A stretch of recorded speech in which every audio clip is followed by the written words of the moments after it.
and a light unto my path.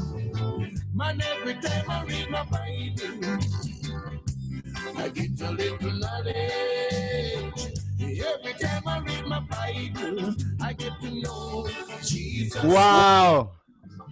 Yes, man. Yes, man. How you guys doing? How you guys doing? Hey, welcome. DJ D-Roy. Yeah. What's going on, bro? Good day, man. Good day. All right. Today, I just sent out the links so you know. We know so we're live now, right? We know so we're live for sure. Hey, everybody. I am Canute Neil Ellis. With me is my co-host, DJ D-Roy. Man, let me tell you, we have a power-packed night for you guys. If you feel last week was wicked, the weeks before in May was wicked and rough and wild, wait till you hear what our guests have in store for us. DJ D-Roy, how things over your end? Well, I'm having a little bit of, something, but we're gonna be fine. We're gonna be fine.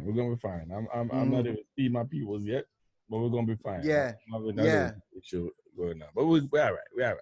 Yeah, we had a little late start, and because of a couple little technical difficulties, and we now make it get the better of us. What we will do is push on through. We are here, and so if you're with us, we want you to go ahead and share the link, right? We want you to share the link right now. Me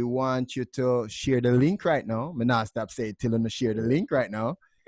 Did you hear me say share the link right now? No, I shared it. Them not share it. Where's the link? Me send it to your Bishop. Yeah, man. Hold on. Check your WhatsApp there. Hold on. Don't move. Don't move. Bishop WhatsApp now up. In now up. In now up at all. The last one I send it to you. It's the last one. Look it's the last one. Look on the last one. You not see it, you know? You know, better see it. All right, me send it to the another one.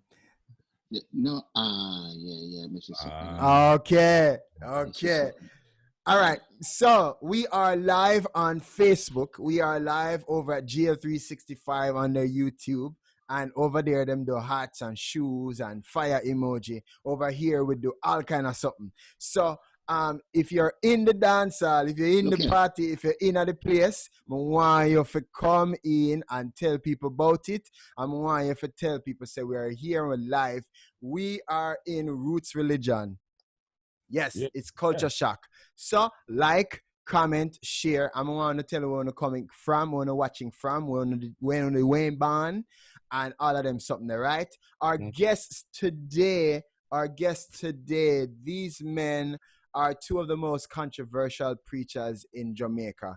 They've ran tent meetings for years on end.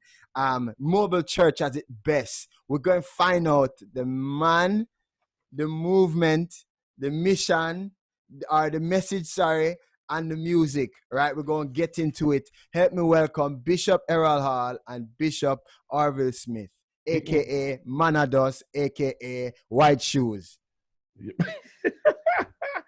They still call us up. I don't know them say something for call him. Me and me the whole I want to know. Come in and dance. Come in and dance, Bishop. That's exactly what them say. It's my signature. White Shoes. The signature. Me have one question. White Shoes, but we're not getting to that. We're not getting Bishop, your church people them there, they are here? Are they in the dance? I just sent it out and them logging on. I can't look, but them I think I have about 200 and something coming in as quick as possible. Coming at the dance, coming at the dance. All right. And coming at tent. All right. Somehow, wait 1 second there. Tell them to switch it over to Facebook. To Facebook. And make sure Facebook link you send them, Bishop. No. But now let no more smutty in on the Zoom,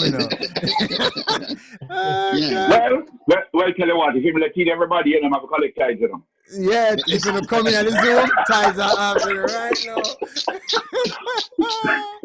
Yes. Well, greetings. Yeah, gentlemen, men of God, Bishop, preacher man, man of God, Reverend, man of God. Oh no do, what go on, what wanna say? Talk to me. Who older? The oldest one talk first. Go on, Orville, are you that? Well, in the plain Jamaican vernacular, me hearty, you know. Me hearty, which means I'm doing okay. Yeah. I just want to salute. It's really a pleasure to be on and to be on with the great preacher, of course, Bishop Errol. White shoes, of course, you know that. The special thing about the shoes. Yes, But it's good to be on, and I just want to greet you and to greet the viewership. And I don't know how I made it on, but since I'm here, let me just do like COVID now, since we're about to just take over. That's so legit. I can't wait. Yeah, like COVID. Just gonna take over. Okay, I can't with you. Guys, we had a grand time in our prep. I had a grand time researching these men. I don't know where Bishop Manados I say, you know, understand when get on this. Look here now. You both shocked the culture. You both shocked the culture, shook it, still are turning it over, and that's why you're on this program. We are going back in time, yes, but we're going to come forward and tell the people how it got started. So that's why you're on. So if you're just joining and if you just get the link or you just stumble, I am Canute Neil Ellis. With me is my co-host, DJ D-Roy. With us today is Bishop Errol Hall and Bishop Orville Smith. And these men are what we call roots religion. Them going to tell we how them get started. Bishop, your church come in yet? Bishop Smith, your church come in yet? Wait upon them, you know. Because when I want to start and you say, oh, when did it start too early? Well, I know that a number of my folks are online, but yeah. Just like typical church, you tell them to come at 7 and they turn up when they want, you know. All right. So if you're watching #live and when you're coming back on the replay, #replay, so we know who did come in, because we're going to say this is church meeting tonight, you know, tent meeting Friday night. Yeah. All right. So we are gonna get into it. We already asked them how them do. Them say them doing wonderful. Bishop Hall. It is how you got not started. afraid. Bishop Hall, how you got started? Did you know as a child that you were going to turn a preacher, man? No, sir. No way. I never had a clue, not even the first clue that I would be a preacher, man. I was the worst person in church. I was busy and I really help out, but I'm never stable at all. I used to backslide at least once a week, you know? And so, but just couldn't get it right, brethren. Yeah. So, we never have a clue somewhere with somebody people look up to or anything like that, you know. Me used to wonder if me make different than anybody else. Me never know how them live them Christian life so good and nice and clean and fit. Well, no care how me try, me just keep mess up. So, me never have a clue that one day me can stand up on the platform and talk to people and make sense. Anybody that actually listen to me, never really know that that's gonna happen. You know? Yeah. But that might tell you something, man. God good. Yeah. Good. Yeah. Good. And him have a practice of using nothings. Using rejects. And people throw you away. You understand? The two church them kick me out of. You understand? And but God have a way to take up. Why may I tell you? That's why I said that's why the pride can't reach me. Yeah. Because I always remember say, you know. Yeah. The pride thing so as a little youth, what kind of little youth did you grow up being, and where you went born and grow? All right, we born in St. Thomas, but we grew up at Rockford. Grew up at Rockford.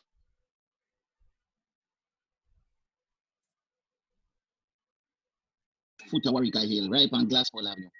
Missy thinks that if me remember them right now, listen me, I tell you. Missy shooting left, right, and center. Me have to walk all over dead body if I go to school. Sometimes I tell you. Wow. Yeah, man. Listen, I can me tell you. And then everybody, you see all them political people that me tell you, man. One day a vehicle driving and the next day everybody have gone. And them stop me and take up a big M16 and put in my hand, come to start, put on some chest and look like me, you know, a teenager, and then give me the gun. You look baddish. Listen to me, man. I say, we strap up the M16, you know, man. And I go some cut the thing. They say, oh, no boy can't talk to me. Yeah. You see?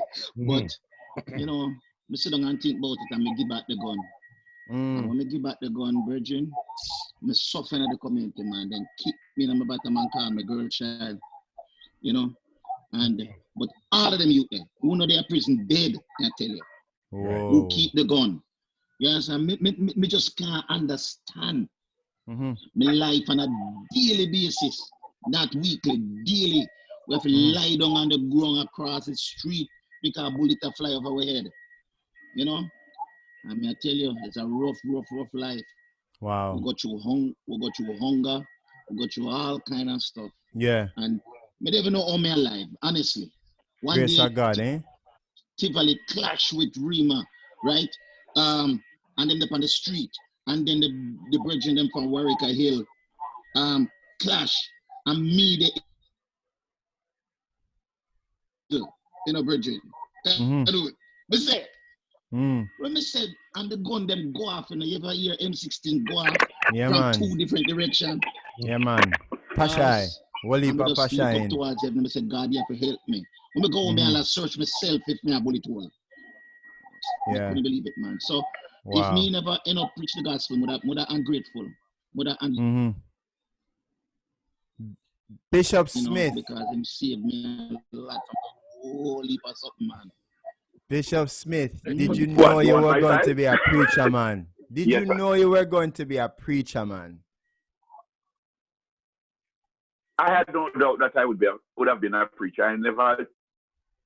I doubted that I would have been a pastor. Because this be told, I started preaching from age 15. So most of my years, if not all of my years, were spent in church. Like I was about 11 thereabout. I used to serve in the Catholic Church as an altar boy. So I was always on that side, you know. Most of my friends would have said, growing up, my peers would have seen me as a nerd because I was born in Kingston, Walton Park Road, 35 Walton Park Road to be exact. And the negatives that I was seeing around was something from a very early start. I decided I want to go the other way. You know, most of the young men in my era, from they reach 10, 11, they start needing their hand. And I decided from very early that it would not be a lifestyle for me. So when it talk like the badness, I've known about it, but I know I would have always been in church. But more than all, I thought I would have been a priest more than a pastor or a preacher. Wow. So for me, it was more of that. I spent my early years in Kingston, and I was brought up between Kingston and St. You know, I got saved very early. My first crusade, I was 15. You know, so I've been serving in church all my life. You know, my entire life, my 50 plus years, I've only been to a theater twice, and it was once, I think, last year, and many years before. Wow. So at age 15, you started this when it journey. Comes to the secular, I really don't have much of a secular experience, to be honest with you. Yeah. That's interesting. It's very interesting. Very interesting. But I mean, see a boy can't rush and get a boy can't rush. All right. So Uno, the two are the most controversial preachers, minister the gospels. Uno go in at the garrison, Uno go in at the city, Uno go in and go talk to bad man and all of them something there. Me no want to jump the gun in the bishops. Me no want to jump the gun and no pun intended. Me no want to jump the gun and go this yet. I can't speak for Errol fully, but I can tell you this. As I said, that question was asked to me in London some years ago, that I'm controversial. I said, I'm not controversial. I only dare to say what others only imagine. Them well want to say, but they're afraid. Listen, the whole idea is that God never actually called you to fit in, you know. He asks you to stand out. What use is a light if you put it on that table? According to scriptures, you put it on top or you put it on a mountain top, where a city sit up on a hill can't hide. Wow. You understand? Wow. Wow. That's the whole settings. Yeah. Yeah. We're gonna jump right into the movement then. You carry there. The movement. Yeah. When did you know that look here, I have to start a movement? One of my major why some people see me as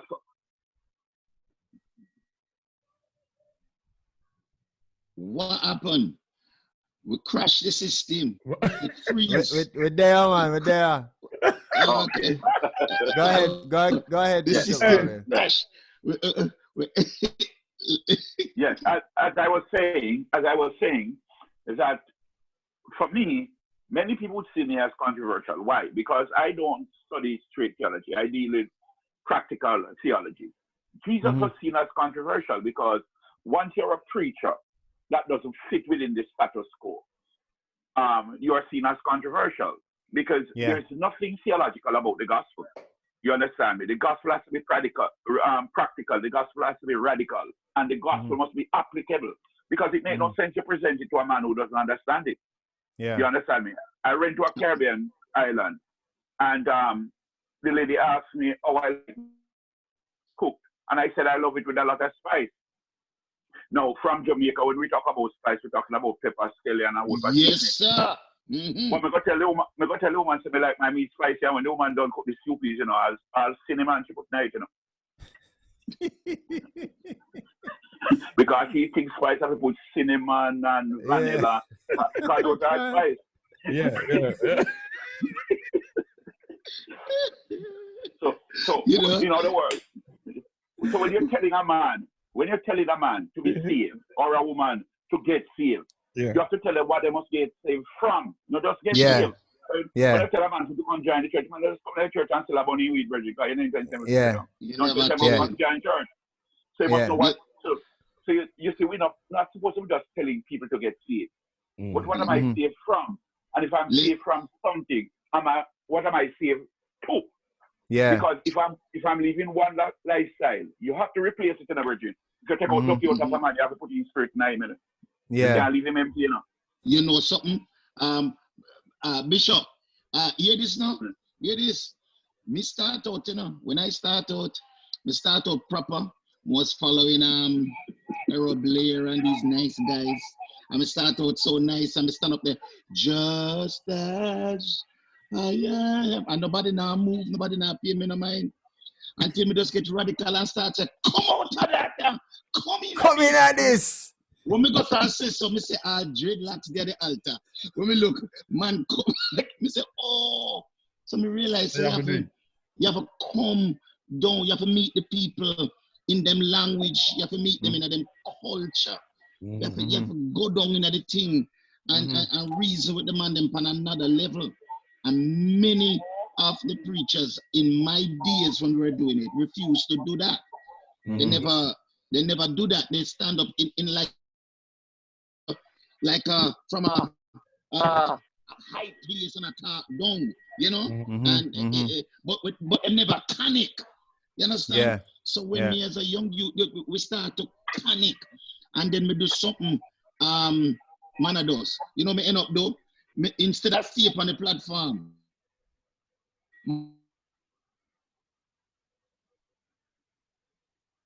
I'm down in the crowd with the people them.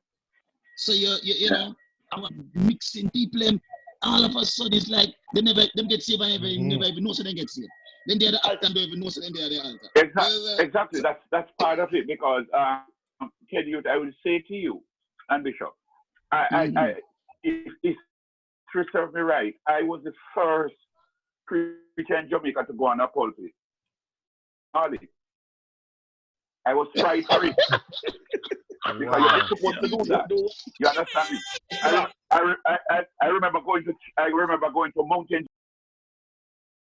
CD, and when the man put in the CD, and I go preach. And when the CD started playing out, it started off by saying, mad sick, head no good. And when the man tried out the elephant man, he put it down. And I said, put it in. It's the right CD, can't think the pastor doing the wrong CD. But listen, at Mountain View, me there. Them man, they don't know about no him. Them man, they don't know about no killers. They know about Elephant Man and Buju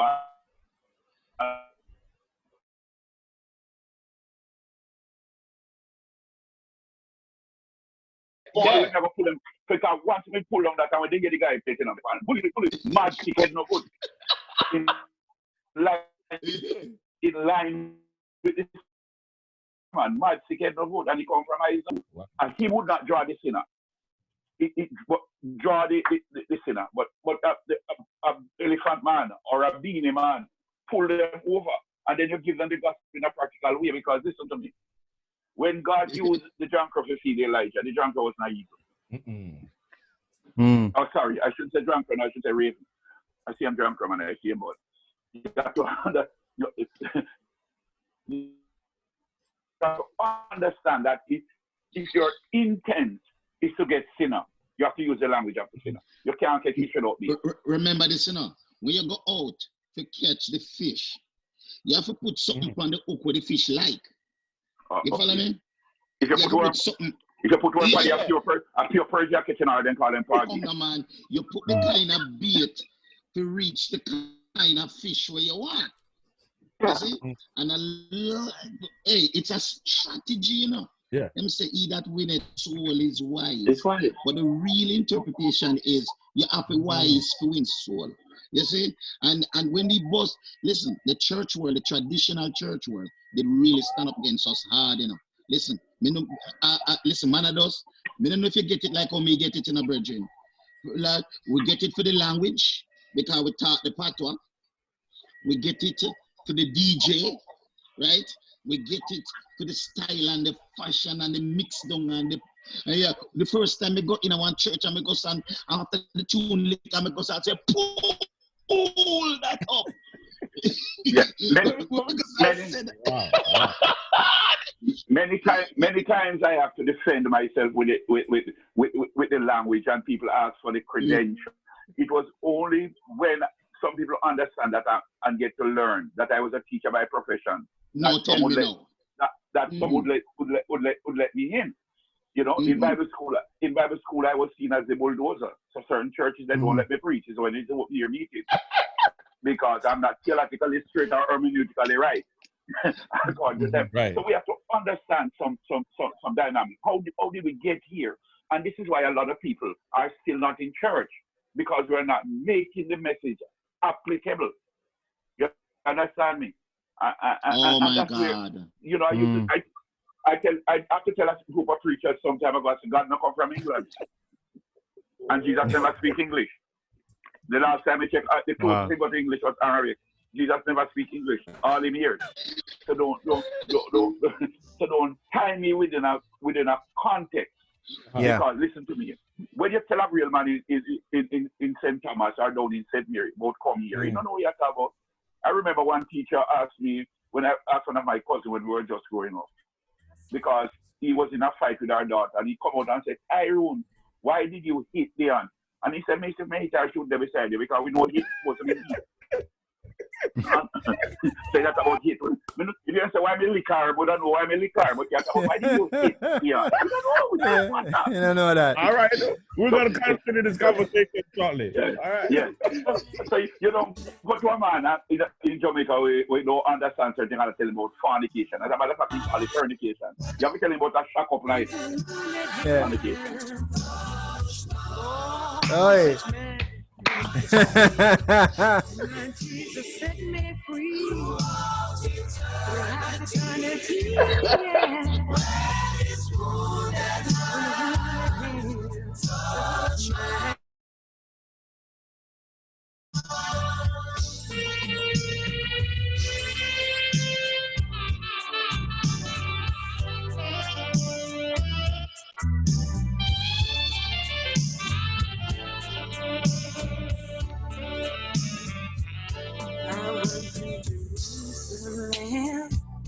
I went to the garden.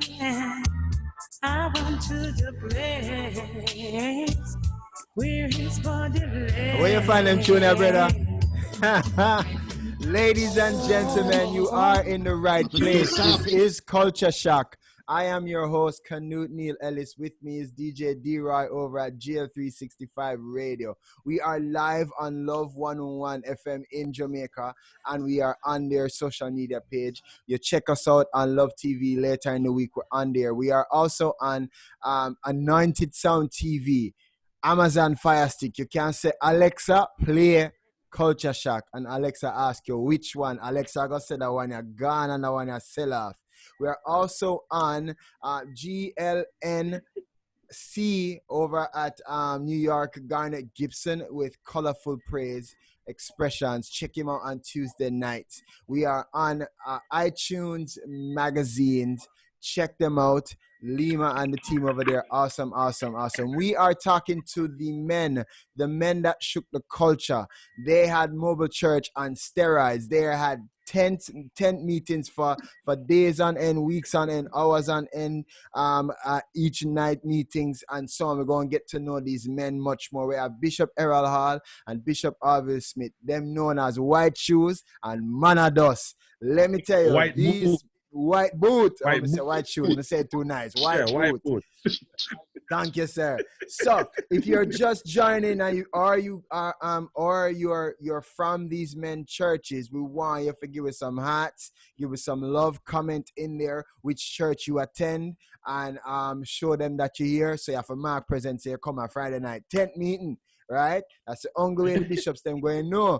Right? And then we want you to share the link. Yes, right? Bishop, you know, so we could have pull one of them things like, we now continue the ministry until I share it 300 times. I feel like I want to do that. I'm not going to continue the ministry till I share. Share the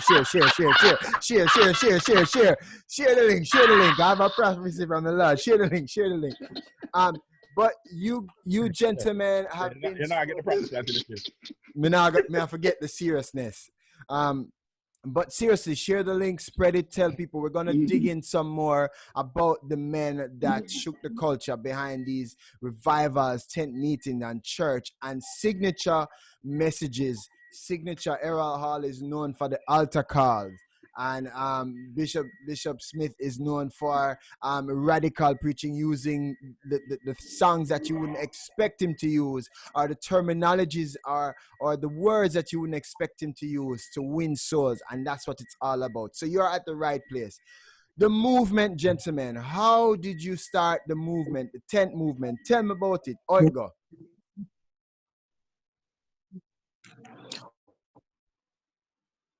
Bishop Hall. Hello? Yeah, the tent meeting. You there now? All right. I'm not hearing. You're Hold hearing on a me? second. All right. While I'm fixing him. Hello? You're hearing now? The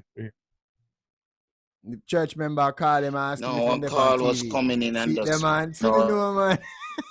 Bishop Smith. Tell him, man. Tell the church member call him. Bishop, are you that me see? I know. Bishop Smith, tell us about the movement. Hey, people are calling and I spoil this thing. I tell you what, I didn't start a move. I didn't start this thing. For years, when I was in Jamaica, I pastored with the New Testament, the New Testament Church of God. So I was a part of the evangelism team. So I would go to the nook and cranny.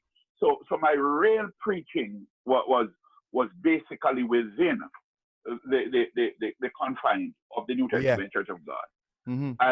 As time progresses, then you find that I started preaching with almost all the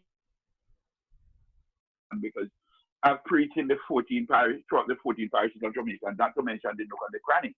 Strange enough, the sermon Manados was preached in one of the most remote parts of Jamaica, a district they call Cobnsea, in Upper Clarendon, when you go Cross Hill, Kelly, Pedro, Jericho, go way over into a remote part because we run that gospel crusade with a generator. Then they call it Delco. Yeah, Delco. Yes. So my whole started 15. I got saved. The very night I went to the altar, I was appointed youth leader in my church. It created chaos still because baptize it and then appointed to lead the youth department. I didn't even know what is youth fellowship. So I went and tell my friends that, listen, me are the youth club leader over the church there, For rock and come in. Yeah. at age 16, I started doing evangelism. So I started off very early, you know. So I used to take buses to Trelawney. I remember I preached 9 sermons in one day. I was doing a crusade in a place. My first crusade was done in a district they call D-side in Trelawney. Wow. And I remember I preached at one day I preached at D-side, Bunkers Hill, Bounty Hall, Falmouth, you know, throughout the entire day. I come back to church, do praise and worship and preach in the night. So I started out, you know, from 19, I've been preaching since 85 to be exact. So the whole thing is with them. And as I said earlier when we were talking off here, is that, listen, when I started out preaching, there was no love offering for the preacher. Right. Don't love the night. No. The offering collect, but it wasn't for you. You get a God bless you. I remember I preached in a place called know that. And after 2 weeks, know that. After 2 weeks of that preaching, all we get was key and banana, plantain, jam, cabbage, lettuce. Look here, then give me a dozen orange and a banana, right? A dozen orange and a banana after 2 weeks of preaching in a virgin. Yeah. So those are the days. Those are the days when if you go and preach and they tell you gonna stay over, is that you're not in a 5-star hotel, Sister Mary or Sister Jones, you'd have stay in our little back room and all night you have to be up with one piece of newspaper, you know, like it's a kill match skater. Yeah. And fan yourself. When you fan yourself and you get drop asleep quick because you can't wait to get that again to say no sleep. Wow. But God has been good, you know, and the faithfulness that we serve with God, I have watched it come upon. That's why personally, you know, I'm going to allow Bishop Errol to talk, but personally, that's why today I cannot identify with some of these preachers that say they are called to the gospel. And it's more about the profiling. The first thing they ask is how much members you have and 60-40. I don't know about that. I know about a genuine call. Because when God look here, when God interrupt my lifestyle, you know, it was a genuine call. Look here now. Bishop Manados, listen up. We tell you about the Hannah banana and the 2 dozen orange. After 2 weeks, it's no joke. And we not quarrel. We sit on a street side and eat the orange them. And them nice. Then the taste really good. But we couldn't find no gas to put in the vehicle. You understand? People never understand. We go to one church and them say, listen, we were planning to give you an offering for you and the team. That time I had 54 people and traveling with up in the country area. And you know, say, them tell me, say, they can't give me any more money. They can't give it to me because they were partner for it and the banker run off. You understand? Anybody know a banker? You know better? They was throwing a partner to nobody. But the banker run away with the money. And you know, we shake them hand and we thank God because over 2,000 people get saved. So we thank God for all of that. Hardship. Yeah. But you still press on with the movement. We are here on this thing, and I think, look here now, man. We if it wasn't a fire on our inside and a genuine call, we give up, right? Not true, Bishop. If it never real, if it wasn't real. I went down to a prominent preacher or pastor in Jamaica or bishop. All right, no. Well established. St. Thomas and finished a tent revival for the week. He handed me an envelope and I thought the envelope fat, so I feel good. Going home to my wife and children. And when I pull up to the gas station, you know, to buy some gas, you know, we call it gas at Jamaica, we call it petrol authority. And I opened when I opened the envelope, you know, it's a letter inviting me to a convention, you know. No money, no, it. Let me be that. Some every take and drive. That time I drive one car with me and the car the same age. Listen to this one. We got to Mandeville. That time I live in Portmore, right? And we go preaching to a tent meet, you know, the pastor bring me up, man, and me say, me and my wife up there, man, and we preach. Because they had the meeting and it wouldn't break. And of course, you know, me come with the breakers anointing. I would come, man, and the first 2 people turn over, bam. And then somebody will have cancer, just get healed. And man, they take me, no, open up now, you know. And the crowd start come now. I say, yes. We have to drive from Mandeville to Portmore. If you know how far that is. Jamaican people, you know me at that. So, when we're ready to leave, you know, the man shake me and say, God bless you. You know, part of me say, but boy, I would have like you to bless me a little too. But anyway, my little, being a man, you know, how man stay. We not beg. I will never ask for the thing. But me they really need it. Hear this now. I thought me not have no gas, you know. Right? Me I leave now from Mandeville without no gas. Right? And no food in the house either. So hear the joke now. We are drive and when we are pass, them let out the smell out of Kentucky. If you see them do purposeful, you know. Purposeful, them the smell blow. And when the scent lit the car, you know. My wife looked through the window and my wife said, it's a sin. She said, my wife said, it's a sin. Me feel my eye well up at eye water, you know. Me feel my eye well up and I say, oh my God.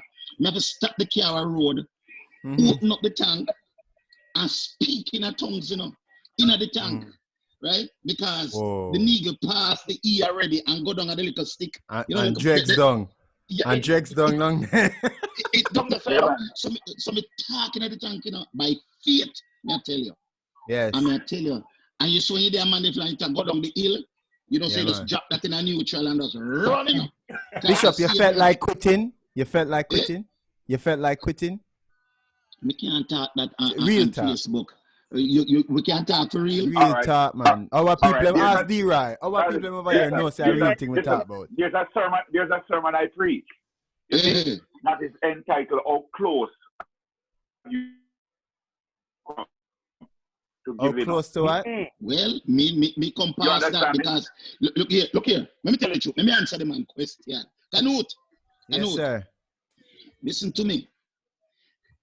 Me reach the stage. You see? When me don't have the half a brick in my hand, I go throw one preacher glass. You understand? Me reach a stage. Me reach a stage. You understand? Where the very preacher the moment I try help, right? Turn against me in such a way that me can't believe it. Me full up them church for them because me never have any, right? Me was just the evangelist man. Me go the people them get saved. Me have to send them go somewhere. And then same preacher there cut against me. Me tell you something. And the gunman friend them we get saved. Some of them the blood did barely reach them. You understand? And the gunman friend then come to me and say, just give it the okay.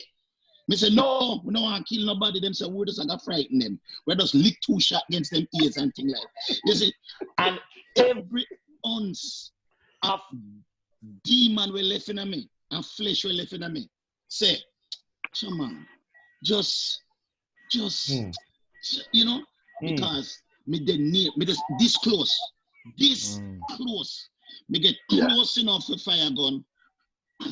Close to take a 2 before I meet a man in the darkness when he can't make me out. And slap him in the head side. You understand? Me this close. Wow. Yeah. But me never do it. For me, Canute, as I said, coming from St. Thomas, when I reach Olaben, I run out of gas, you know. Oh, God. It's Witter and Son Funeral Home. I was a chaplain for them. That's where me call and they take us to hearse out some gas out of one of the hearse come put in the car. You know? The option of backsliding, one of the things that kept me over the years, and I always try to work along with church. But I could not backslide, not because I didn't want to, but back then, my late wife, she was saved. You could backslide and there with her, would have forgotten. So she was one of those who would keep you in. And every time I get discouraged and I would complain, she would say, listen, they don't give you, but the Lord is going to bless you somewhere else. So sometimes, but I'm telling you that starting out, it wasn't easy. A lot of people see preachers today, or see, and they think, those of us who in the early days, they think it was milk and honey. But it was just our commitment, our faith, and more than faith for me. And I will tell you this: it wasn't faith that so much kept us going on. It was the fear of God. Yeah. Right. Listen, My fear was if I pull my hand, God is gonna kill me. Wow. Two things hold me. Two things: fear and love. My love for Wow. the people. Keep your thought. Hold that thought. Hold that thought. Hold that thought. Hold that thought. Going right there. Hold that thought. I just sing me a song of praise. I've got God's coverage wherever I go. I've got God's coverage wherever I go. Lord's being coverage, that's all I know. Full coverage when the bills them stop. Full coverage when the pain around. I've got God's coverage wherever I go. When you're feeling down, thinking you cannot make it, and everywhere you turn, you face the plan of the enemy. Just remember, Jesus is a burden bearer. Hey, just call him when you need him, and he will answer. Just remember Joseph and how much he had to suffer. But in his purpose, God gave him favor. Jesus covered him with his coat of many colors, and his blessings overflowed like a river. I've got God's coverage wherever I go. Lord's being coverage, that's all I know. Full coverage when the bills them stop.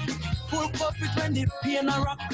I've got God's coverage wherever Man, oh man. Sugar or the hole they keep to your bimmer. Can I talk to somebody here? You could be like Chabarans who a trailer load of girl, don't want to come off. Or he make the girls tearing off your garment to get in your apartment.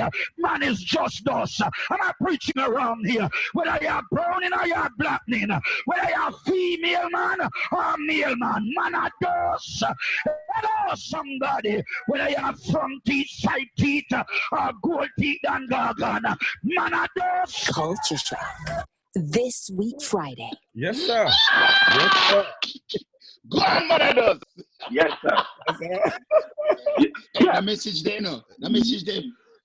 Root up the place in a brethren. Root up the place. One time some people come and say, Bishop, are you preach that? I say, no, I don't need that, man. I'm a sparring partner, that man. Lord, got you. Yes, man. And straight enough, a lot of people don't know that sermon. No, most people know about it when it was preached in 1998.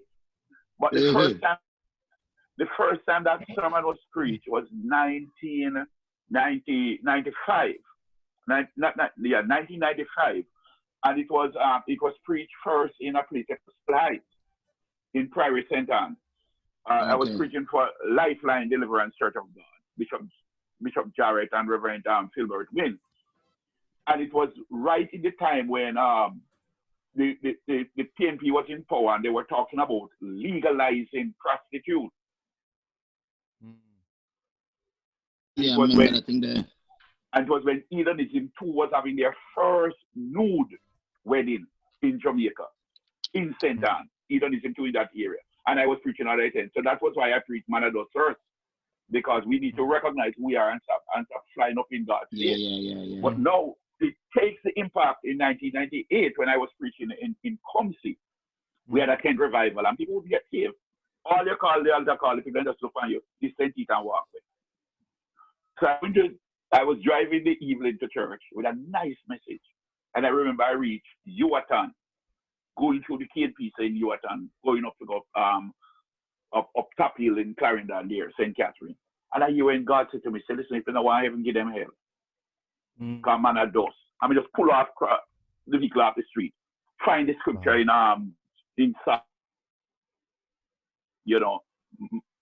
what is man that God should be mindful of him, or this man is like worm, and then, from the dust God created. I mean, say, well, so man a dust. Man is just dust. So while I was driving to the tent crusade, I was preparing the sermon. And then I went to that tent. And the sermon done, man, fully preparing. I have it from piece of paper and all about my Bible, right? I'm start preaching. I mean, to tell you the truth, to be honest with you, if you're listening, I feel so like in a course. Me not cuss. I cuss me a customer. I don't know one gospel. So I don't know. I tell you about all we know. That's why I tell you to not have no girl and no boy. I cuss me a cuss them. Trust me. The preacher out there me come out now. So I cuss me a cuss them. I deal with them case. So rapidly. So that in the middle of the sermon, me just want to say, Jesus Christ, on the system, and I come to kill it. And people start coming out for me. Yeah, man. Yeah. So that's how it starts. So if it sounds like my message, when people listen to it, they walk up to me some years ago and say, listen, I don't like that sermon. I don't like it either. I'm going to blame you. If I were you, would have angry because I really cuss me. That's why I hear me cuss you, man, about all them wig, man. I'm there, HBO, man, here, man. So I would have them. I'm going like on a push and so on a HBO, here belongs to others. Yes. Because I'm saying, imagine God gives life and you don't want life, man. So tell them about everything we know. Yeah. So it was out of that sermon come. No, out of that revival, the first baptism was 77, the second one was 99. And that's just so we start going rapid. Yeah, with it. No, not only that. I never knew it was recorded. Years after, I came to New York and somebody said to me, are you near Manados? And I said, no. They say, you preach a sermon near Manados? And I said, no. And they gave me a copy of my one sermon. Wow. So I called Reverend Morris, who was pastoring Kelly's at the time, and I asked him if he knew if the sermon ever been recorded, and he said no. Yeah. So it was a little deacon who recorded from the cassette, you know, in home use. And in children and come from Ferry, taking the friend and company on TV. Hey, when God has set you up in a, so that's how spread. God has set you up, you know. Exactly. So that's how the sermon spread. I went to Israel. And the tour guide, when we sit down at the bus, the tour guide asked us if we were, when the man put in this sermon, a man had us all the way in Israel. Let me start off. I say, smile man, goose your name, gone abroad. Yes, so the whole concept. So when I hear the message back again, if I had known that this sermon would have been recorded, to be honest with you, I would have been a little more.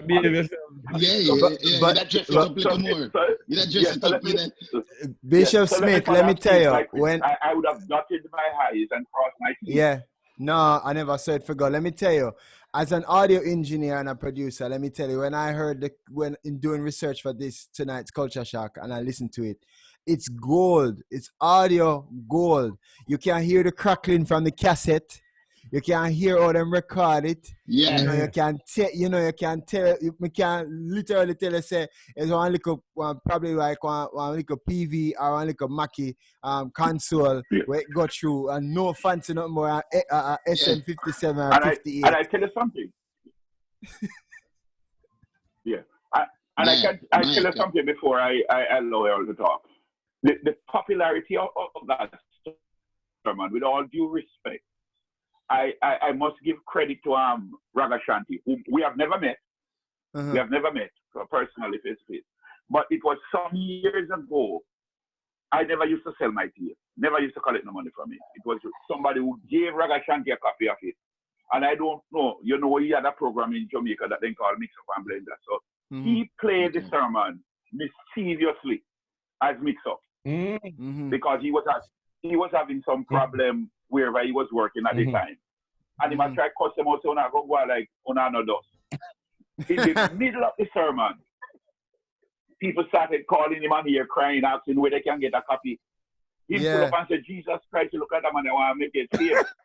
So he played it mockingly, but the effect was different. Yeah. So someone called me now and said, someone called me and said, listen, Raga Shanti, I play. I said, who named? So then said, turn your radio on 93.3 or 93.7.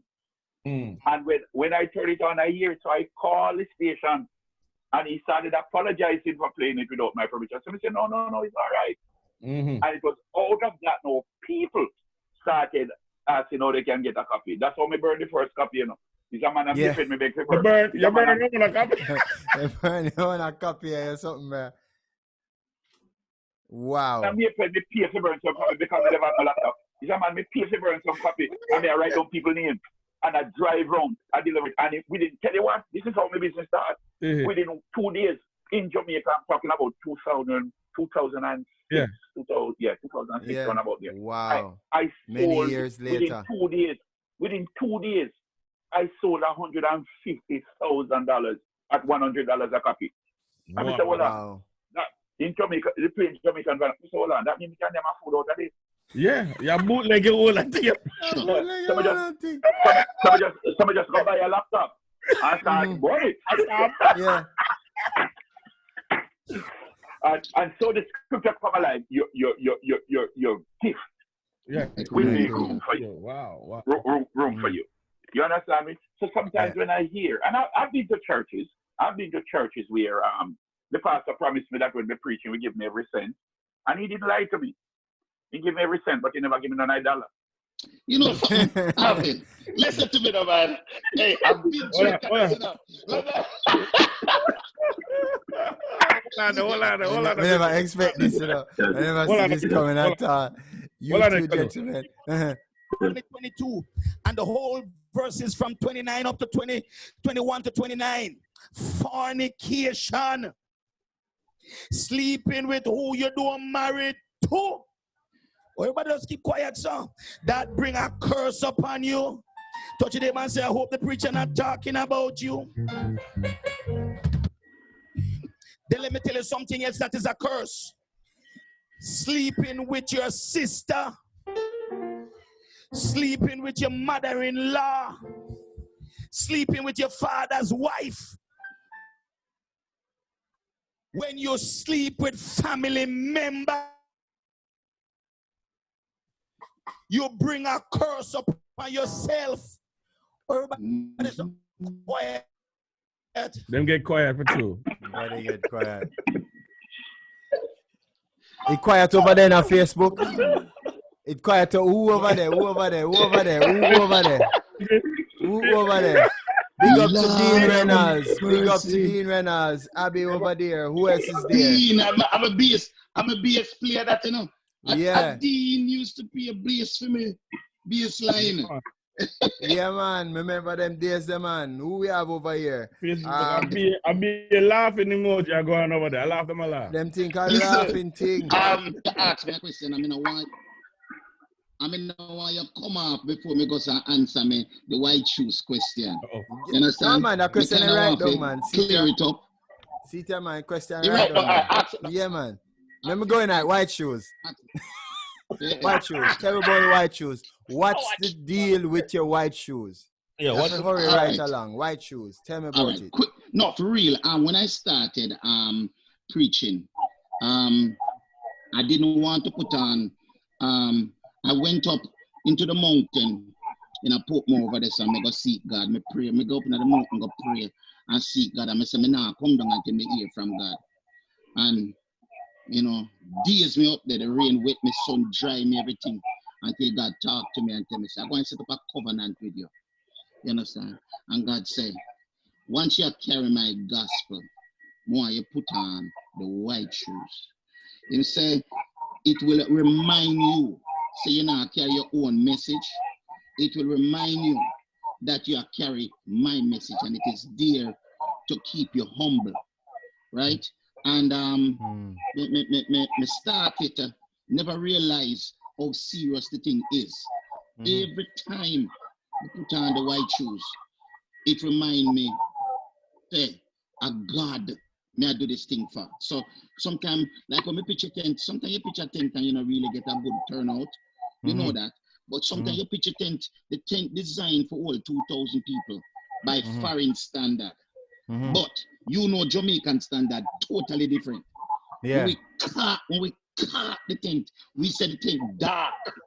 Right? Right. And me see something happen that me see all the blind eye pop up, me frightened. And everybody started to say, what a great man of God and great this. You see? And secret is every time, and then me look down and me see the shoes. Oy. It's like it I said, know your place, youth. No make this fly go to your head. It's like it's like a reminder, you know. So after years I saw me do it, you know. Yeah. And one day me there somewhere and you know somebody jump out of a wheelchair and start run up and down and everybody start to say Ray, like the crowd want to make you feel if you don't mind chop your head swell up. Me just stop everything and just look down from my foot. Me just start to bawl and cry and just remember say something my youth, something a God according to Bishop Orville Smith, man a dust. You understand? So me can't afford. Come on, what place? Me I make sure him say I not share. I will not share my glory with anybody. You understand? No, you have some people don't love God, right? Them love ministry and they love title. In the church, and from them know 2 scripture, them name apostle. And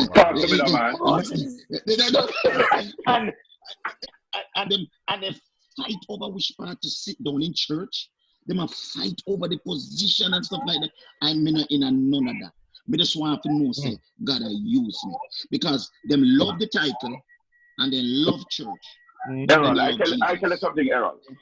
And somebody said to me the other day, mockingly they were saying, I'm like you should be Apostle Smith. All right, see that now? See that? Or Archbishop. So I say to them, I said, let me tell you something. The mere fact that Jesus was born in a stable did not deprive him of being a king, Yes, sir. Until this day, he's still Jesus of Nazareth. Yeah. It's not Bishop Jesus, Well, I know, man. It's not a Bishop Incorporated of the First Order. Look here now. I said to them, we need to understand that a jacket, a tie, and a garter around your neck. Yeah. Don't make you anointed, You're lucky. Right now, you must look on some of the advertisement. I want to get them to buzz up on it from. Go on Facebook right now. They said $50 can make you a bishop. Yes, oh, yeah. They will give you a certificate and the ordination, give you one color, and you just go up there, go say 2 scripture, and you name apostle this and that and that. Errol, I know I'm going to ruffle some. I'm going to ruffle some feathers now, and I know. But at this point, Manuel, if you're dead meat afraid of hot water, so we can talk. I tell somebody, the reason why when I'm preaching, me still wear my pants. Me not fucking I take too long. I'm breathing low. Me don't want to hold I never saw this coming, guys. Yes. What we are finding out now, as Errol rightly said, there are people who love ministry, but they don't love God. There's a call there. You understand me? And what we need to. I wish if some of these new preachers, and I have nothing with God lifting up a new generation. But the problem I'm having is that a lot of persons who are calling themselves apostles and prophets today, they were never taught. They can't read John 3:16. You understand me? They want to steal upon them. Nobody not dry them out. They come out baptism and cool them. And so when I listen to the mockery to Christianity, it reminds me of a sermon I preached some years ago. Who fought again? Lord. All right. So Bishop Smith. Yes. Bishop Smith and Bishop Hall, I want to know about this tent meeting. How did you know that you were going to do tent meeting, and then how the tent meeting planning go? Like, how say you want to go over there, wherever over there is for set up tent? How long you plan for set up, and what that setup time is? Like, if you say, boy, I'll go over there for 2 weeks, but if say you go over there and no soul, no save, or no revival, no break out, or things no break down, who now make the call for say 2 more weeks? How the tent meeting thing go? Who want to go first? All right, you want me to take that on? Let me tell you. Let me tell you. First of all, the purchasing of a tent is no joke. It's real money. Okay? And if you rent it, it's real money. Okay? So it's an act of faith, because you have to believe God, so the offering have to pay back off the rent. You have to rent toilet, You do them thing to Orville, Yeah, man. Porta, what you name? Porta Potty Porta or something potty. like that. Yeah. Yeah, man. And then Latrine, we call it back yeah, home. then you have to get the electricity, Yeah. right? Me, most of the time when we go some places, at the rude boy them, Lord, they can't lock me up again. Rude boy, they kill it. Right? Hey, listen, man, when we go Marvel, you know, Lock right? it down. And then wait. Listen, JPS tell me say they're gonna take 2 weeks to give me a light. I mean, you want to start the technique Sunday. No. Hey, when we look at some bad boy, one bad boy come out, him up on the climbing Yes, route, man, you know. climb. Like, hey, listen, them climb the light post and them hook up the thing for me, you know. Which why I said that? Like, Which why I said that? What up? Marvel. I'm Marvel never come from, you know. Yeah, man. They hurt it. Remember what I said, man. They hurt Oh, the yeah, Lord and the talk, fullness. They use scripture, you know. You use scripture. They hurt the Lord and the fullness thereof, and they that well. Yes, man. Them just throw it over. I'm telling you something, man. In a no time, we have light. Yeah. And my sound, you know. Hey, you see my sound? I know one little joke sound, you know. Your son My a sound- wicked son, you know. Oh, hey, the other day, one time I phone, you know, I was sitting up over Marveling, cross the street over one bar. Where Stone Love was sit up them big bags over there, you know, right? Like them I try mash up my thing, you know. So because on the Friday night, you know, that time me have a crowd, but another crowd where me I look for. When me look over Stone Love in a virgin, the crowd wicked, you know, man. And they say, no, sir, something not right with this. So you know me do, me just go to my sound technician, I will turn up the sound.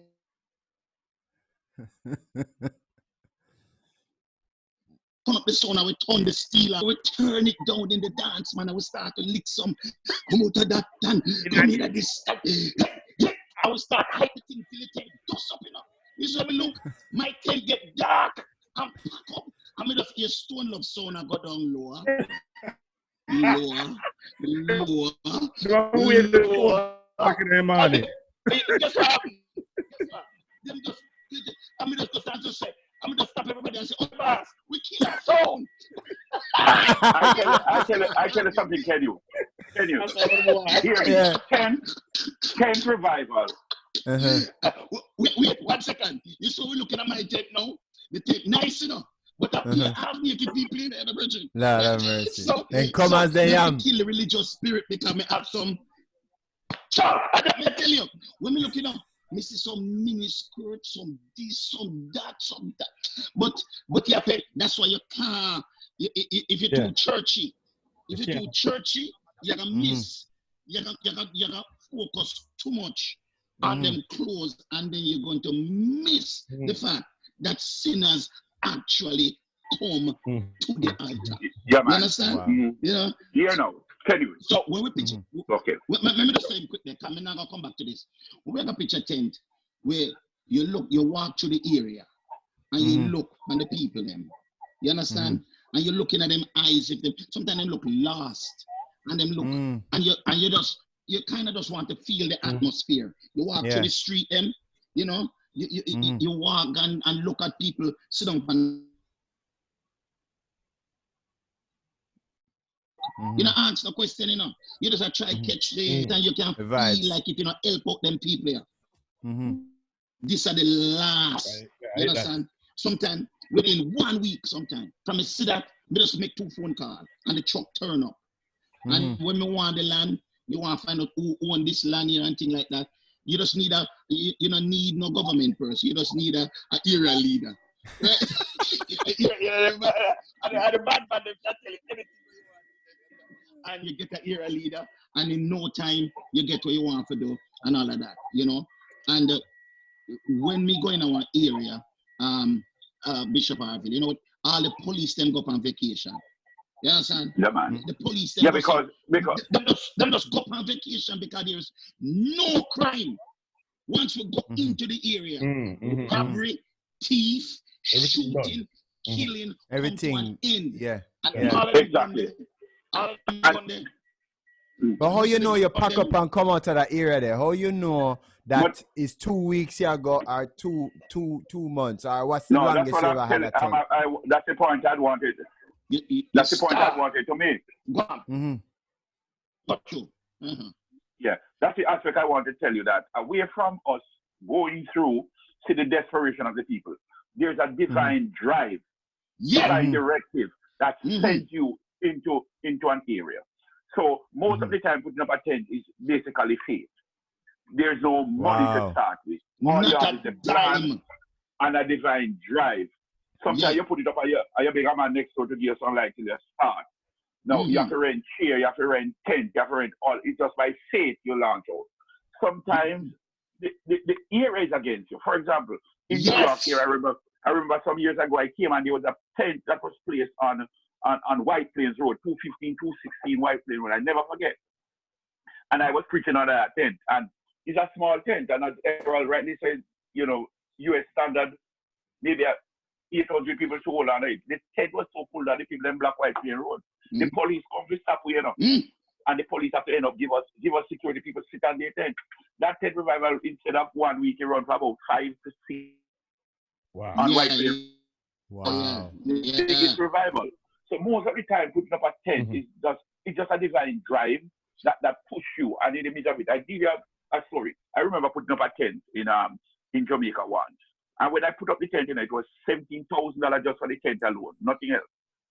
And I preached for 1 week and nobody gets saved. The second week is a rum drink coming, come and the man give me the money to do the tent, a sinner. So sometimes it's just a divine drive. No, and you know that people getting saved. You never put up a tent, and that's why I know God is behind. You never put up a tent and people don't get saved. There's no such thing. We never done that. Never put up a tent and people don't get saved. Never. And never run a tent and say about God. Sometimes we do the second week. A fight to see who we baptize first. Exactly. Right? Sometimes we did the second week. Okay. You know, no money. You have $100,000 or $200,000 bill to pay, and you have 2 days left for the crusade. And you don't see no money. One man that walk up and just hand you the $200,000. So it's a divine drive that once you get there, God provides. Yeah. God always, if God gives you the vision, He will make the provision. Look here. Yeah. Somebody asked this question, Bishop Errol and Bishop Smith. When did you know God could take you through the storm? Well, Gregory Morgan asked that. Look here. We never know. Never know. So, never know. We just trust him. We just trust him. Look here. You just don't know. You not even know say a storm you go through. Right? It's like there is something carrying you. And at the end, when you look back and see where you go through, you say, "Oh, me go through that." You see? Yeah. I just saw him do it. Yeah. Any day you can know what God is going to do for you. You are not trusting God. Wow. Quick before we go through it. Any day you can tell that God is going to do it for you. It's a faith thing. You believe His word, and you say, "God, I'm trusting you to the end." Because sometimes, there are often times I feel like God abandoned me. I come to this country, and when I come here, I say, "God, will you send me a condo?" Maybe better rap at Jamaica. Look, you understand me? You feel like God teach you. But you can't come and tell people you never make it, so you have to just stick here. Yeah. Because I came to this country to agree that grass and realize and come back and realize you're perfect. Virgin, I want to go back to my yard so fast. Yeah. Wow. Me try to me not up enough. Me try to take police like son. You understand? You know my mouth big and go say, police like son. Nice pollution, noise ordinance. I will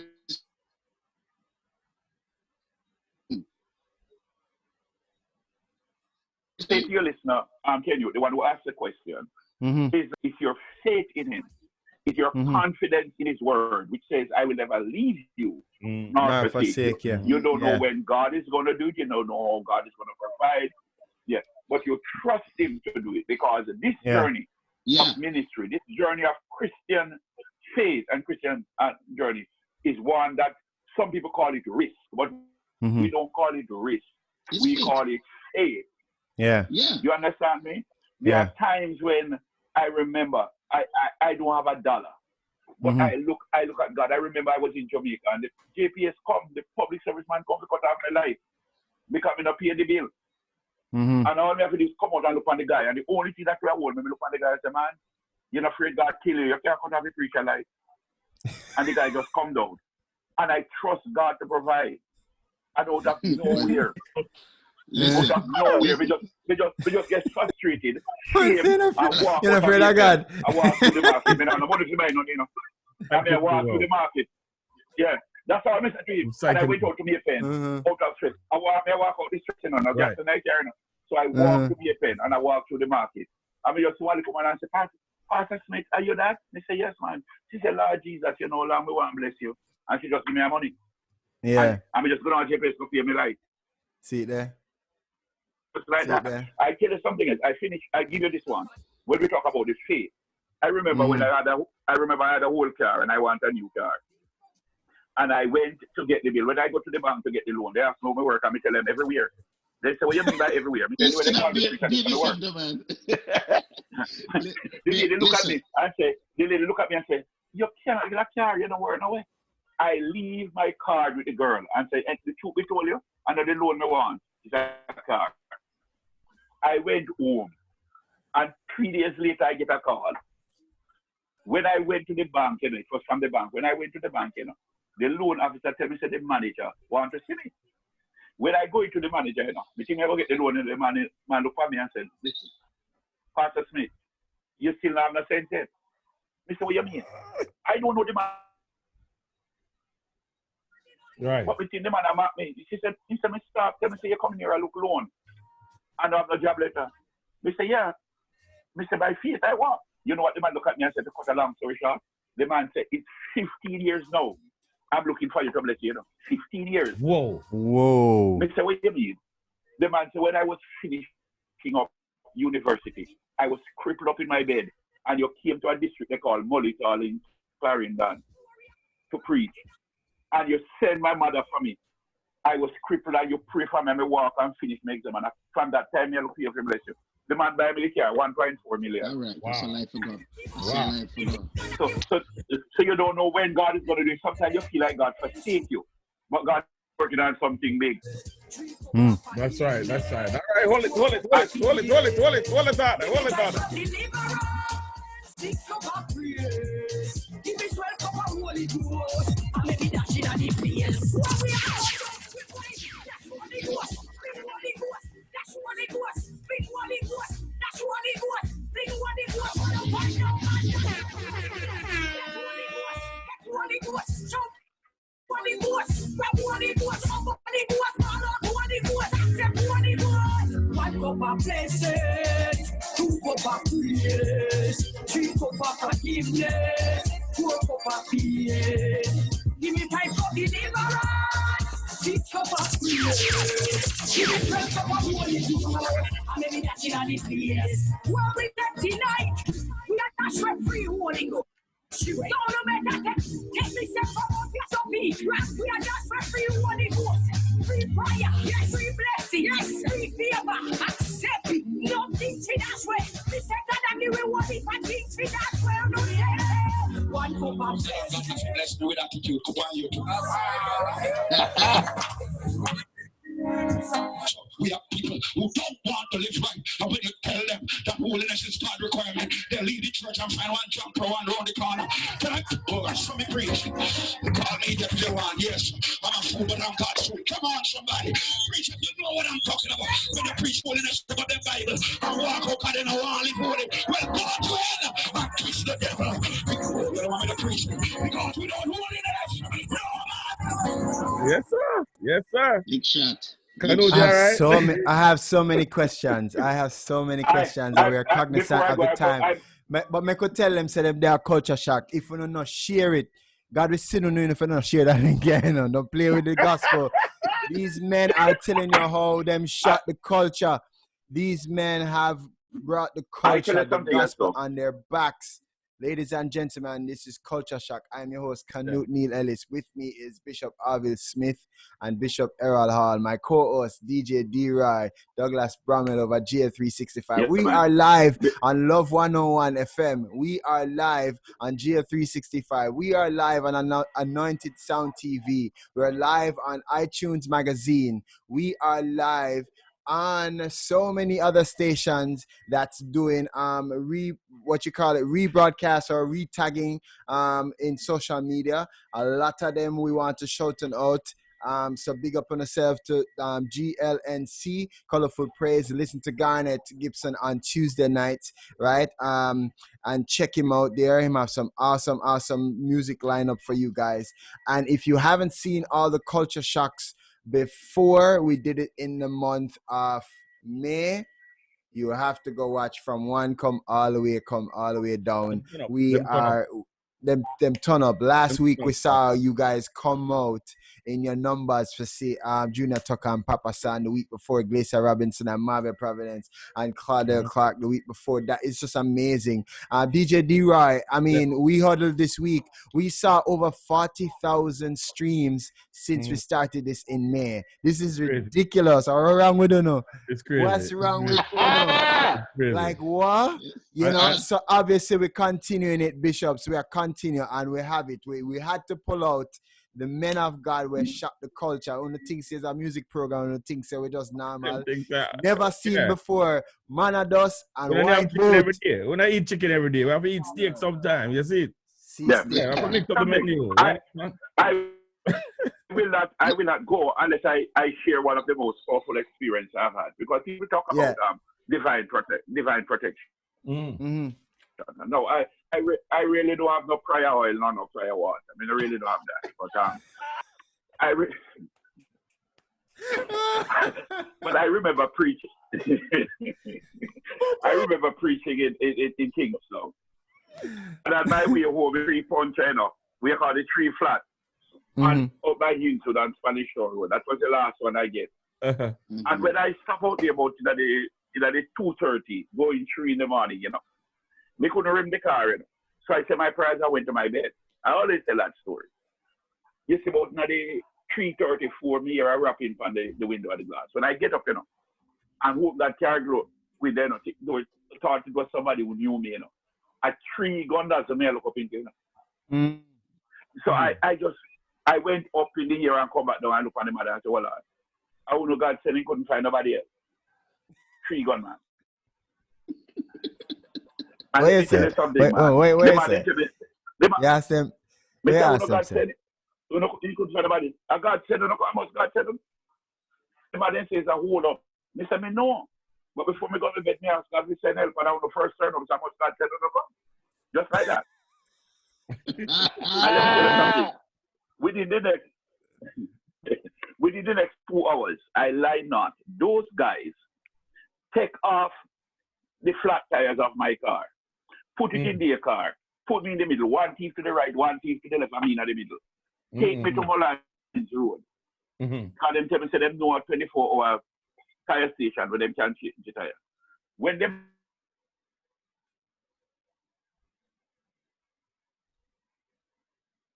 the man to the tire, and then give the tire, take them back to Insu, put on the tire on the car. And when they don't say bye, we couldn't say God bless your car, even what is God. Yeah. If you live faithful for him, if you do what he requires of you, he will make a way for you. And I want to say to every young preacher out there, whether young or middle age, that is exploiting God's people and poor people. I'm very serious. I have a vendetta for you. That is using the ministry and the pulpit for trickery and tricking people to give an offering. Stop it. Because the Bible says, he that oppresseth the poor shall come to naught. And take it out, catch your picnic. Let God provide. Let God people bless you. Stop tricking people into getting an offering. Stop telling people to sow a seed to pay your mortgage and buy your car. Go walk if you want it somewhere else and stop it. Calm down. Man, I'm going for Yes, let me follow Oliver and Classic. Calm down yourself. Calm down.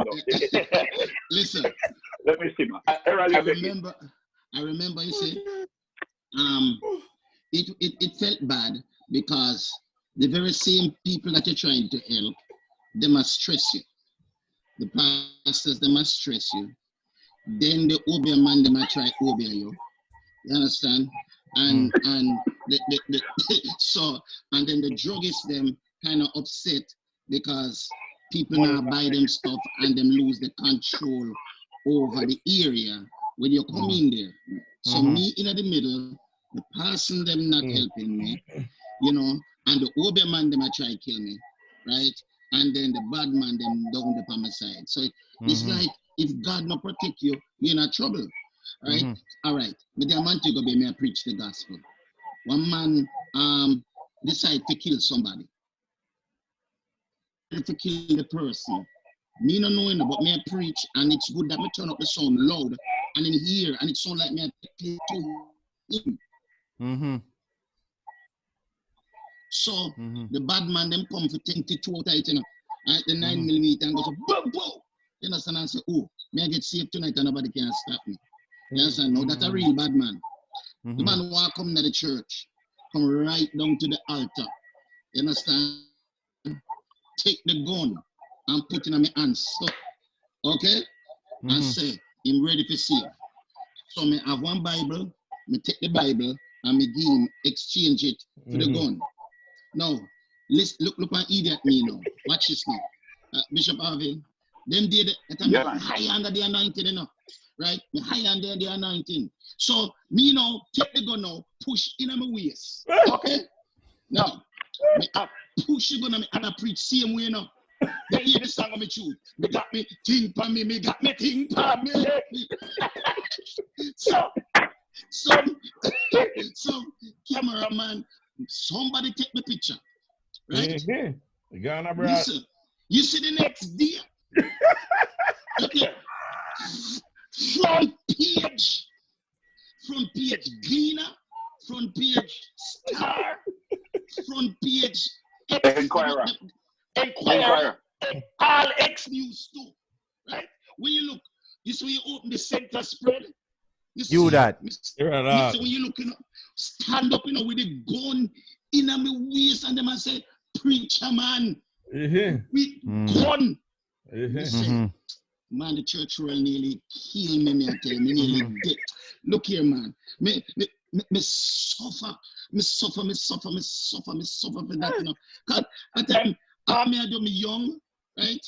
I mean, I enjoy myself. Bishop, somebody gets saved, I mean the gun, you know, me no want to put it down, nobody take it up, right?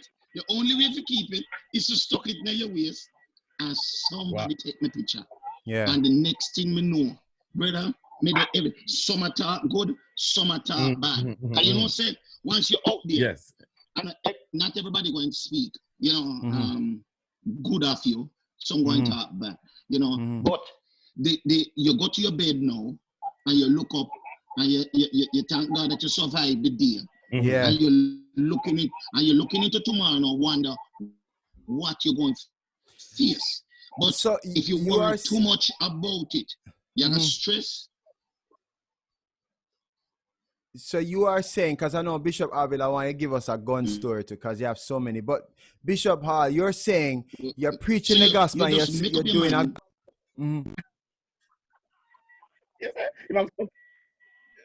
You want someone's gun story? All right, go ahead. Yeah, man. You're there? Let me settle this. We carry the gun, go get the police. You just want to make sure the same gun where you push in. We carry the gun, go. Yes. Okay, I got a yes. Want to make sure we clear that part because you know, so kind of you still have your thing for you. Everybody you don't know.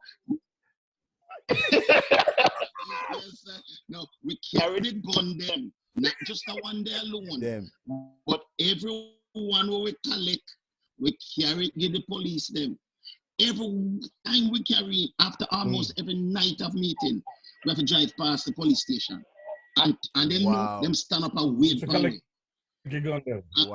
Yeah, and what them like, and what them give me, we have immunity, where we don't have to tell who we get it from. You understand? So we thank God for that. And we carrying a whole heap of gun. We carrying gun, and we carrying ganja bag. And we're carrying ratchet knife and a whole heap of other stuff like that. Yeah. And no police ever asks me, who me get it from. You know, some of the gun when me carrying, them say the gun evil because them have it on record. So that one gun so much crime. yes, them glad to have it off of the street. So I want to thank. Listen, me thank God. No, the beauty. But the only one, but me thank God and use me, man. Yeah. The beauty about it, Errol, and I say this with apology, was a genuineness to which we enter the gospel field. It was not because we want a platform or we were advertising ourselves. And I'm saying, just like how you have some of the DJs or the reggae singers today would say that some people come in and they are polluting the system and it causes some of us to suffer. When we are exploiting poor people, we need to remember that the Bible says, he that oppresses the poor shall come to naught. When a man comes to church and he say no money, and he might ask you to pray for his financial breakthrough, and you have to tell the man, say, for him to get financial breakthrough, you must have $5,000. When you get 5,000, if you did have it in the same poor. Right. Today, the problem we're having is that a lot of people are afraid to come to our revival because we make it look like if I'm going to pray for you, you have to sow something. And if you get the healing, you have to sow something. And if you have to keep the healing, you have to continue to pay down something. You make it look like the gospel is on higher person. I buy it, you know. You understand it? I have heard. Yeah. So you have to pay down and you always have to pay your installment. And some people tell you to keep your healing. You have to continue to sow your seed. One man look at me there, they ask me, if me not sell water. I said, no, me not sell water, me buy water. Oh, boss, listen up. Hey, it's a wonder people. Hey, everything for sale now in a brethren. Man. Listen, I'm hated, and most of the people who hate me are preachers. Preachers hate me, you know. Because they say, understand this, Bishop Orville and Hall. More for understand this. Because it's, I think, as a preacher life, did all right. All you have to do is study on a sermon, come on Sunday, come on Wednesday. But you don't have bad man vex, you don't know, wobia man vex, you don't know. All of them, and you survive. And preacher man. Because of greed, because we need to understand. If the gunman out here, which have seen so many surrender under my ministry. If a gunman is going to come to church, you understand what I'm saying? That man, when he comes, you have to hit him with a gospel that changes intention. Because a man used to thief. When that man hand over a gun, when he used to use the thief, you know. You have to tell him what you're giving for that, you know. Yeah. When a woman got a fire baby father with never know, a woman has 5 children, you know. And one of them have 2 women, you know, John baby, you know, what a very sweet, you know. When she comes, you have to now present her with what is the alternative. A man not going to hand over and gun to you as a preacher. Yes, sir. And you're going to tell him an answer story and tell him about sow seed. Right. You have to plant a seed in that man's life. Yes. So for me, when a man come, because I've had persons who were dominantly thief, gunman, and when that man hand over a gun to me, right? Me ask him what he want to do, and he say, "Listen, boss, I want to make some patio chair. I want to barber shop. I want to fix some tire. Right. And if you find way, right, to put that 4 and that 5,000, and I'm putting in hand that man on a seed for so. And that is the problem we're having. We are making people poorer by selling them prayer. Or may have a crusade now, may I put up, may I advertise water on my background. I must advertise Jesus, brethren. I'm telling you, we are making it look like Jesus' blood no longer has no power. Jesus' blood still has power. You don't need the water. You don't need. Listen to me, man. You could have wear a million prayer shawls. When Errol tell them when Duffy coming back to over man, he shall not over you. You need something more than that. You see this? Let me just say this to everybody listening. It's culture shock, but I want you all to hear this clearly. Everybody, please pay attention to what I'm saying. This whole thing is not just a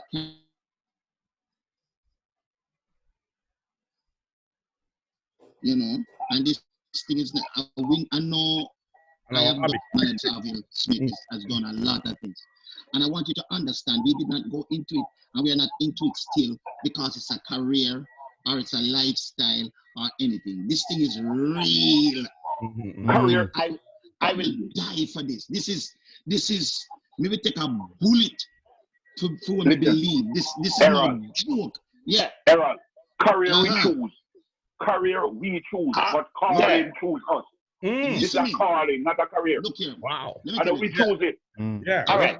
Yes. The part that we took, we never know which step going to happen after which week or anything. Right. God just direct way as we go along. It's now that we look back, we see the divine part. Yeah. Like we say, oh, that's why they carry this on. Oh, and that's why we never have a clue Yeah. how powerful we were Yeah. or the impact that we make. For instance, I believe I never know I was shaking up Jamaica like this. When my ministry got to Lieutenant Stitchy, you understand? And me baptized them man there, right? The CM Papa son where you have, my ministry get to them thing there. We're the one we always jump Holy Ghost Gym there. Them name DJ Nicola. Right. Them man they sit down in my tent meeting. I mean, I know. Even the preachers where you hear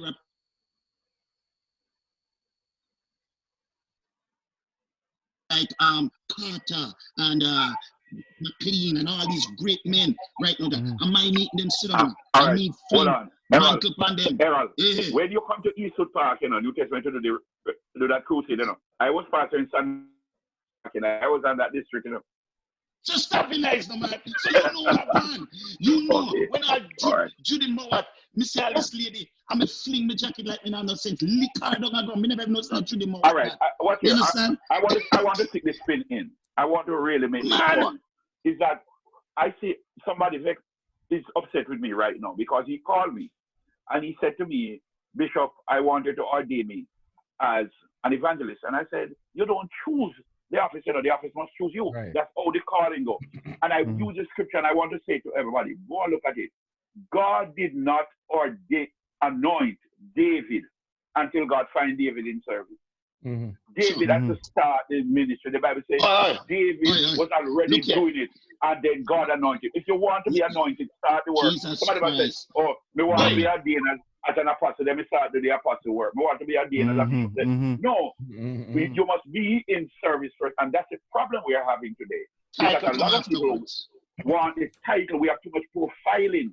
I must see the call. I have to tell you. If I have to tell you that I'm a prophet, I'm not a prophet. Right. If I have to tell you that God called me, you must see the calling. So means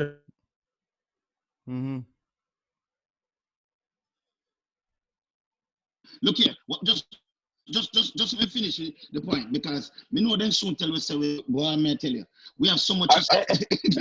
Yeah, I will leave. Yeah. No, for real though, for real. You know, this whole thing that we have found ourselves in. Nothing but God using us and steering us, and He didn't even put the plan out in front of us to see that, to say you're going to this, then you're going to that, going to that. You know, none of that. It just happened, and while we find ourselves in the situation, we just function. You know, Obiaman challenged. Stand up there and tell me that he give me 9 days to live. Understand? What? And by the way, all of these things with witchcraft and stuff like that, people think that it's a joke, right? Let me tell you something. This thing is not a joke. This witchcraft thing that people work is real. You understand? Me see people get witchcraft and dead. Wow. I see them get witchcraft and all kind of something happen to them, right? But when they go so and put them strongest witchcraft to work against me, you know, and I sit down in a Bishop Orville and I said to myself, God, me out here try help people and them I try obey me. You understand? Then now, you know, the pastor now who call me, when him hear the obey man come and say, 9 days later, him pull himself from me, you know, right? Him pull himself from me, and all the other leaders, they pull themselves from me, one left out there. You see? But let me tell you something. Yeah. Stand up in a man. And you know, Jamaican talk, if you are bull bucker, me a dopey conqueror. You understand? Yeah. You have to talk. You have to talk. You can't just say, oh, do, Mm. the Lord will protect. No, you have to talk like a bad man. You And a understand? lot of people don't understand it. Man, 1986. Mm. 1986 September. The bishop, Dr. Oh, well, W. Let me tell you, say, in a 3 days, the Obia man dead. You let me tell you that. In a 3 days, the one will say, You have 9 days. Him dead. Yeah, dead. 9 days. Him dead. In a 3 days, the one did. And when them are dead, them scream out and say, leave the white shoes man alone. Yeah, And on the 9th day, when me supposed to dead, right? It was for them funeral. Yes, because of the seal that you carry. Sorry, made up a juice up that little. Yes, yes. So I was talking about the seal. When God put a seal on you and God place something on your life, it will come to pass. So I will tell you, September of 1986, the Bishop Dr. W. Blair, in a youth convention in Portmore, right, prophesied to me and told me that God was going to send me around the world. The man anointed me. I have one jacket, never have no suit, one blue jacket. And the man take on back olive oil and shit and spoil it. No, 1986.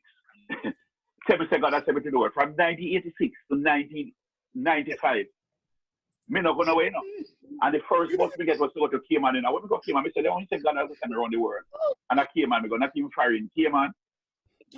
Listen, that seal remained. It was not until 2007 that, remember we said 1995 I the first to travel. I mean, never go nowhere else after that. You see, by 2007, I've been to 37 countries around the world. What am I saying? Is that when God projects you, He's going to put you. And I don't know, fight me again. Yeah. I know, Errol talk about women. I know, go there, no go. Me meet up people all the while. Tell me, God send me a pen. Me have to go in a one fish basket. Go take a minute in front of the woman basket of fish. Listen, man. But they have me plan. So what am I saying? I was in Central Village and we go down with a mother bar where we got my name there in the middle of the table with 13 cream soda and candle. I mean, even at the middle of my work the table to me. I mean, I drink it. Me use it at first food. When me bust the first cream soda and drink it and bells, me say, God, Jesus Christ, mother, enough poison. I mean, just drink two more right and work the table with mother and turn over mother. Listen to me. What am I saying? Is that once God anointing is on you. Yes. The man can't find it. I was in Trelawney preaching. A place called That place is serious, you know. And listen, man, then send man for me, and when the man come out in the church, and I'm shit, you know, I stand up before the man, you know, and the man I look for me, and I tell the man, see me, and the man say, he can't answer me, you know.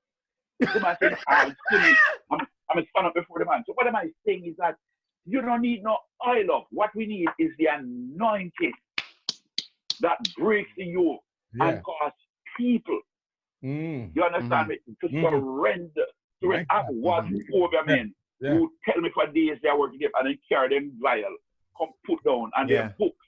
Because when the gospel, the true gospel with the anointing hit you, listen, you have to talk about when music hit you, you feel no pain. When gospel hit you, you feel no pain, man. It's a Christian, you don't know. You go home and can't sleep. They never ask you who your Obia man strong, so? They never ask you that yet? No, man. What are they tell me as Zionist, man? Me have I call him because we never rule under different order. I tell you something. A preacher right here in New York, after I'm done working thing for me. I'm trying to say, no, the man come to me and ask me which one of the synod me belongs to because. So my deed, every time he send anything, there's a block. So I ask me which one of the synod we join. Me say, tell you what, me say before you can know my synod, meet me at the altar. Because you can't only be a member. At the altar. Yeah. Ladies and gentlemen, these men have shook the culture and their stomping ground was everywhere God send them. Them go and plant them tent. them go there and look out and feel out the energy of the people and sister them want Jesus, them want Christ in them life, and then bring the gospel. The amidst Obia man, amidst bad man, amidst all of the elements that they had to go through, they carried the culture on their backs. They've seen thousands of people come to Christ. They've seen thousands of people reform their lives. They actually inject positive energy in not only just a community on the island of Jamaica, but their message has transcended cross the waters, cross the border, where them go and I hear them on a sermon a play. The sermons are there on YouTube. Some of them are not, but guess what? The sermons that they preach have resonated in people's hearts. They will probably never meet everybody that they've touched, blessed, prayed for, or anointed. And coming back, like Bishop Orville said, the man I looked for him for 15 years to bless him back because he couldn't walk. There's so many testimonies they've seen. We've asked a bunch of questions. There's so much more. We have to at least get them back on a forum where we have it little bit more time and bandwidth to kind of get this thing here. But we thank you. That we need bandwidth because the night men to come cross. Let me tell you, ladies and gentlemen, the night men of these men, they've blessed me personally in my walk, in my life. And I could take up a whole show just telling you that. But I am so honored to have you men on Culture Shock.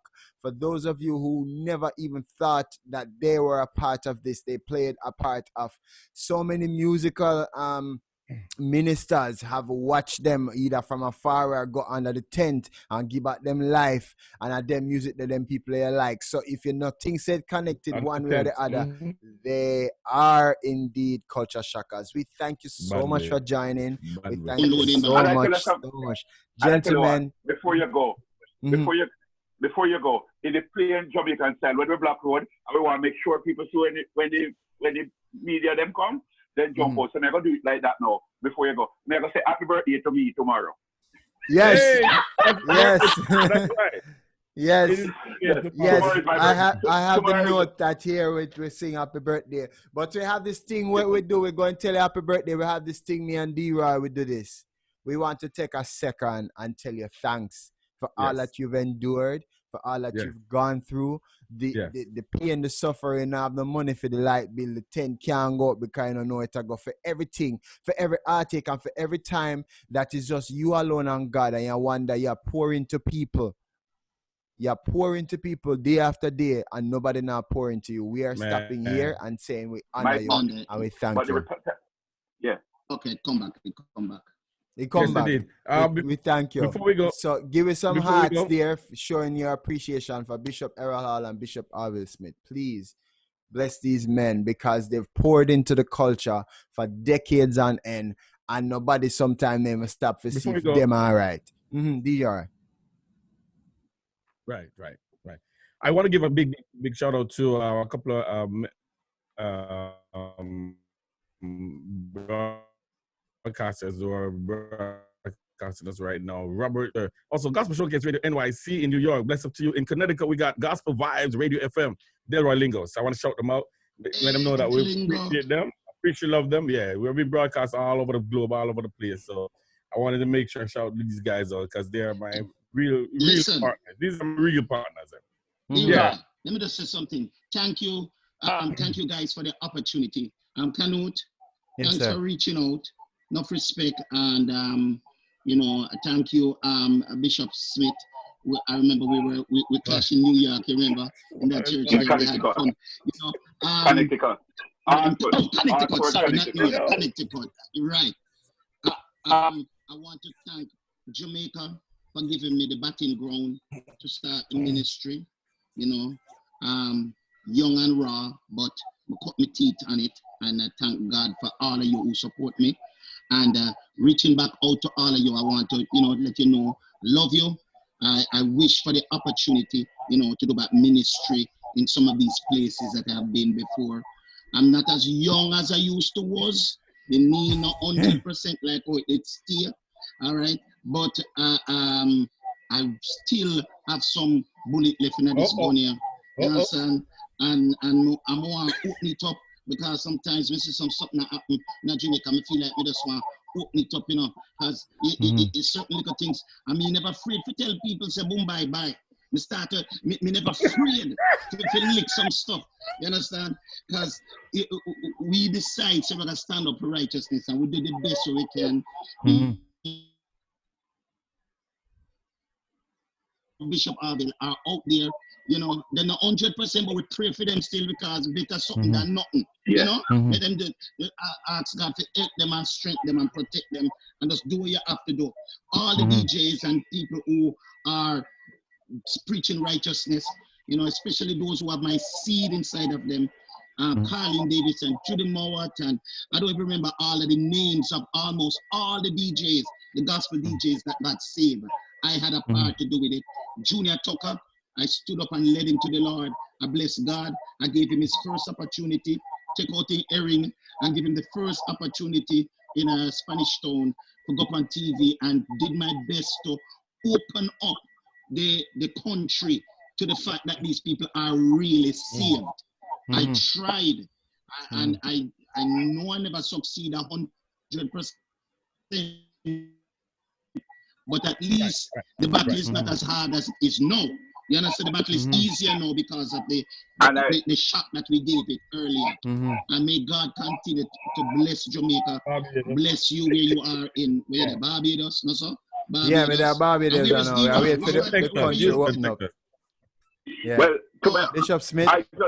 I want to say thank you, and I want to say to the preachers who are struggling and you feel like your ministry not going anywhere. Just remember this, which is my motto. Working for God. The pay isn't much, but the retirement plan is out of this world. So, carry on for Jesus. Tomorrow, I'll be a little older. I am preaching this gospel now for more than 35 years. Don't try to calculate the age. And I've watched God work. As David said, I'm young, no, I'm old. I've never seen the righteous forsaken or his seed begging bread. Continue to hold up. And for Christ's sake, man will sleep at ground, can't drop off a bed. So if you feel like you're down, stay on the ground. God bless you. Yeah, man. Good. Thank you, Canute. Yeah, man. Thank you. You're welcome. Thank you, my friend over the other side. And Barbados, just enjoy the food because at least you get the chicken over there with no inject. So. No, me not eat meat again, Bishop. You're not damn cool, all right. No, we're not doing that. That's some clean and thing. That about 30 pounds already. And you not gonna with me. Because the Bible said that he's vegetable because they're weak, so be careful. I'm strong, man. I'm strong, man. Ladies and gentlemen, we thank you so much for being with us on this night. It's an amazing night. Thank you so much, gentlemen, for being us. You are indeed in the right place. It's Culture Shock. We thank you, everybody that signed on. Thank you so much. Blessings to you. Take us out, DJ D-Rai. Yes, sir. You got them Edens and them sickness the way I call God, man, guy, God. If me ever rise this rock, them have to make it blind, me God. Me love God, me not stop that, oh God. You know, hear the name of God until the ears don't tired. Me love God, me not stop that, oh God. You know, see the devil, man, that mean them Moses, Ep6. Me love God, me not stop that, oh God. It's Culture Shock. Canute Ellis, D-Roy. Oh God. You know, see the devil, man, that mean Moses.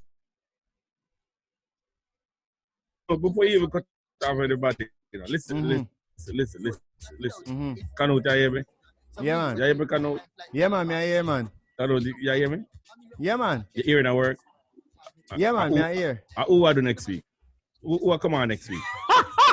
Yeah, who will come on next week? Why you do that to me? Where you hear? You hear a little birdie? The man lock up.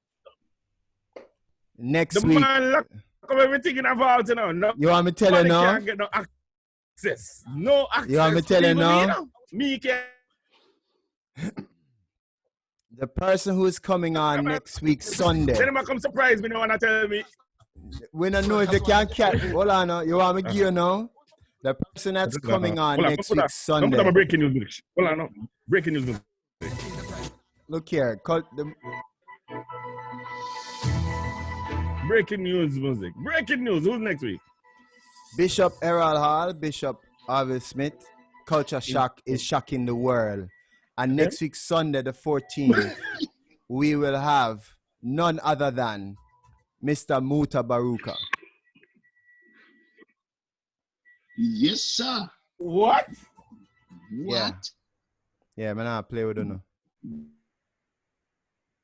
Man, Barefoot man, you're talking about? me want to travel Yes, along with me. Yeah, Canute, you serious? 100%. As there are God. What kind of security you have? What kind of security you have? Don't miss Culture Shock. We're now play Muta Baruka next week, Sunday. Yeah. Muta Baruka, no must, you know. So Have what a kind of security? Oh, Jesus. You need Have to a wonderful day. That's all I can tell you now. Because Culture Shock, we're dealing with Culture Shock, guys. We're dealing with Culture Shock, guys. God bless you. Man, I do. Dealing with God bless Blessing, you. man. What good, my friend? I listen. Yes, Still sir. that lady named Corona. You hear me? blessings to you guys. Have a wonderful evening. Because Well, love. We better call each other for the one day. I enjoy and keep on doing it, and I pronounce God's blessing upon you all. Thank you, sir. All right, Blessings. guys. Bye-bye. This is Culture Shock, guys. Come on. Breaking news. Yeah. Breaking news. Muta Baruka next week, Sunday. Don't play with me. Culture Shock is real. It's a real thing. See you. Thank you so much for joining. Much love and respect. Why? Muta Baruka. See you guys. One love. We gone. Yes. We can't manage this. We can't manage it, Bridget. No, sir. We can't handle that. We stopped streaming. We can't handle that. We stopped streaming. Gentlemen, thank you so much. Thank you so much. I appreciate your time. Thank you so much, Bishop